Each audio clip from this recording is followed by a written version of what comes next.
New sanctions against Russia hours after the country began what defense officials call the start of a full-scale invasion of Ukraine.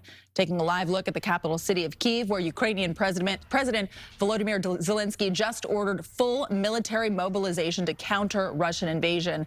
Let's get right to CBS reporter Natalie Brand, live for us in Washington tonight with the very latest on the U.S. government's response to these attacks. Natalie?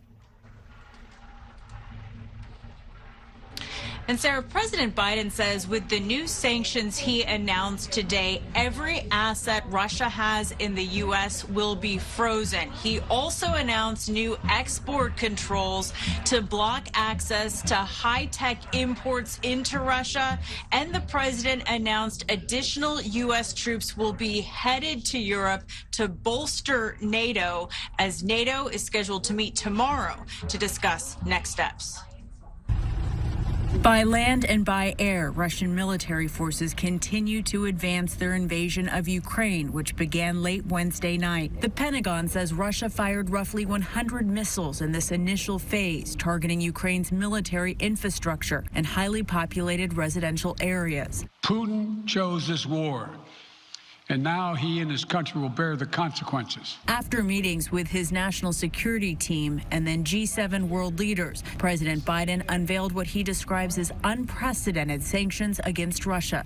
We estimate that we'll cut off more than half of Russia's high-tech imports. It'll strike a blow to their ability to continue to modernize their military.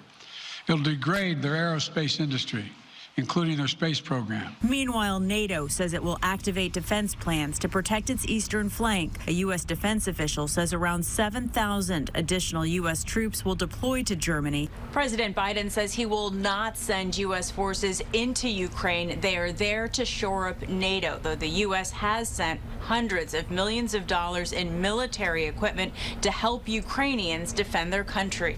We do not expect anyone to fight for us, but we expect all the help and all the response the West can send to us. U.S. forces in Poland have set up camps to receive refugees from Ukraine, while loved ones here in the U.S. fear for their safety. It's painful to see my family being on both sides, being in Ukraine and being in Russia. Demonstrators took to the streets around the U.S. to stand in solidarity with Ukraine. And that includes demonstrations that we can see not far outside of the gates of the White House. Now, KPIX caught up with House Speaker Nancy Pelosi in San Francisco today to ask her about this unfolding crisis. We're not going to let him provoke World War III, but we're going to make sure that he is debilitated in terms of the nature of these sanctions.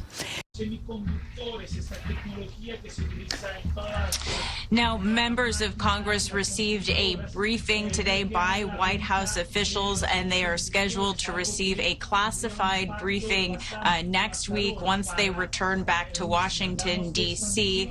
Speaker Pelosi, in a separate statement, says that the U.S. will continue to fully support the people of Ukraine with not only humanitarian assistance, but also continued military assistance. Sarah. Natalie Brand reporting live from the White House as we can hear those demonstrations behind you. Thank you so much. We appreciate it.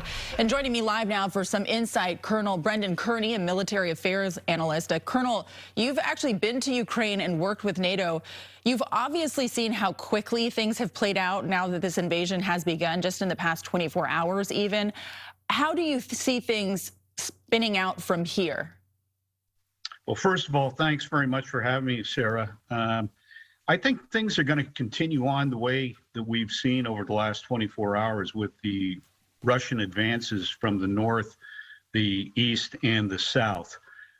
What's going to happen, though, is the Russians are going to run in. The further they get into Ukraine, they're going to run into logistics problems, and they're also going to run into increasing resistance. And that increasing resistance, depending on how effective it is, could really alter where the Russian main effort will be, whether it'll be from the north, the east, the south. But we'll just have to wait and see where that resistance originates from.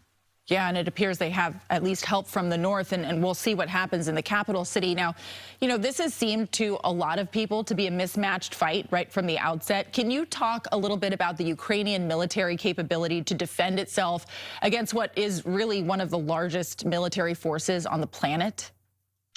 Well, it's a great question. The Russian military is large. It is very, very well equipped with state-of-the-art weapons, but it's largely a conscript army. So when you have conscripts, think back, you're too young to really think all the way back, but to the draft that we had in the 60s and 70s and the consequences of that draft in Vietnam. The Russians are going to face the same type of thing. You've got troops that are going to a place they don't want to be in a terrible time of year with the weather, and it's going to be a real challenge for them. The Ukrainians are well-trained. They're well equipped, but most of all, they're extremely well motivated to defend their homeland. And I think they're going to give the Russians a real fight, particularly if it gets into an urban fight in Kiev and some of the other major cities in Ukraine.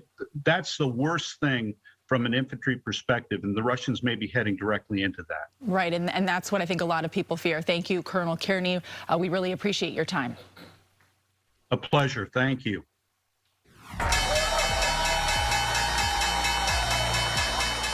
U.S. investors were rattled by Russia's invasion of Ukraine, but managed to shake off worries by the close of the stock market today. The Dow ended up 92 points, but at one point was down as much as 800. The Nasdaq gained 436 points at a sharp reversal, and the S&P 500 was up 63. Still, analysts are expecting prices to go up on everything from gas to heating to groceries, thanks to this tension overseas. Russia supplies 10% of the world's oil, of course, and the prospect of disruptions has driven the price over $100 a barrel for the first time since 2014. That is pushing gas prices up past $6 a gallon in Los Angeles County, as one example, with the national average already at $3.54 a gallon. And with inflation at the highest level in decades, the crisis could affect everything from automakers to grocery stores. We also could see agricultural prices for wheat and corn because Russia and Ukraine are big exporters.